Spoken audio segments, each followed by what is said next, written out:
Suite et fin du 64 minutes sur TV5 Monde. Avant de retrouver l'essentiel, les temps forts de l'émission, d'abord un rappel des titres de l'actualité internationale.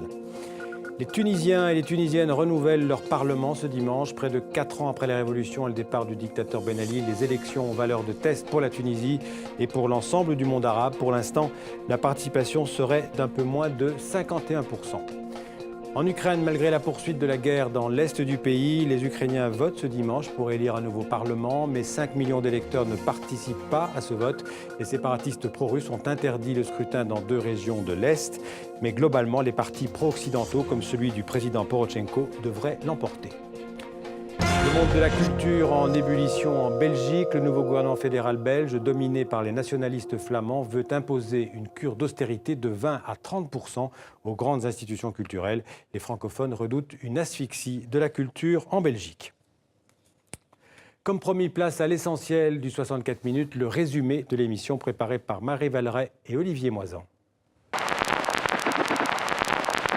Cette course en taxi ce matin avec un chauffeur surexcité, il avait le doigt taché de l'encre qui prouvait qu'il avait voté. Il criait « Vive la Tunisie », klaxonnait devant chacun des bureaux de poste devant lesquels nous passions. Et a eu cette jolie métaphore sur la démocratie en Tunisie. Il m'a dit eh bien, c'est un nouveau-né qui va grandir petit à petit.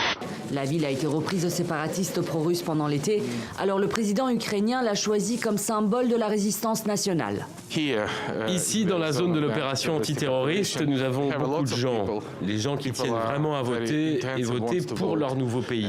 Les électeurs continuent de voter en ce moment pour départager la présidente sortante Dilma Rousseff, la candidate du Parti des Travailleurs, et son adversaire social-démocrate soutenu par la droite, Aécio Neves. Selon tous les instituts de sondage, Dilma Rousseff devrait l'emporter, sauf grosse surprise. Leur village de Méliandou, situé en Guinée forestière, devient le point de départ de l'épidémie du virus Ebola. Il aurait été transmis aux patients zéro par la consommation de viande de brousse. Ce n'est pas qu'avec des billets de banque qu'on va lutter contre Ebola, c'est bien par une mobilisation sur le terrain. Et ce que fait la France là en ce moment, c'est de dire passons à l'action, allons sur le terrain, ouvrons les centres de traitement, c'est ça le plus important. Jia est institutrice, mais quand elle revêt sa burqa, elle se transforme en justicière. Une super-héroïne qui lutte contre les méchants. Et ses ennemis sont nombreux, ils sont islamistes radicaux ou comme dans cet épisode, ceux qui volent les vaccins contre la polio. Culpabiliser comme ça se passe en France aujourd'hui, en permanence, nos compatriotes qui partent tenter l'aventure à l'étranger, c'est se tromper de débat, parce que ce qui permettra à la France de prendre sa place dans le monde, c'est au contraire de s'appuyer sur tous les Français qui, à l'étranger, entreprennent. La mesure, maintenant, elle touche le budget 2015, elle est extrêmement violente, c'est des chiffres extrêmement importants, et on n'a même pas le temps de réagir.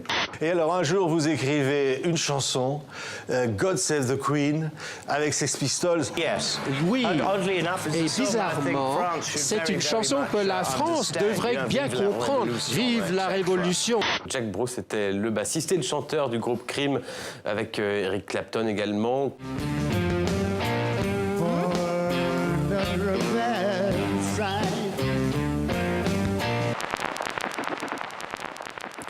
Avant de nous séparer, une pensée pour Serge Lazarevitch, le dernier otage français détenu quelque part au Sahel depuis 1067 jours.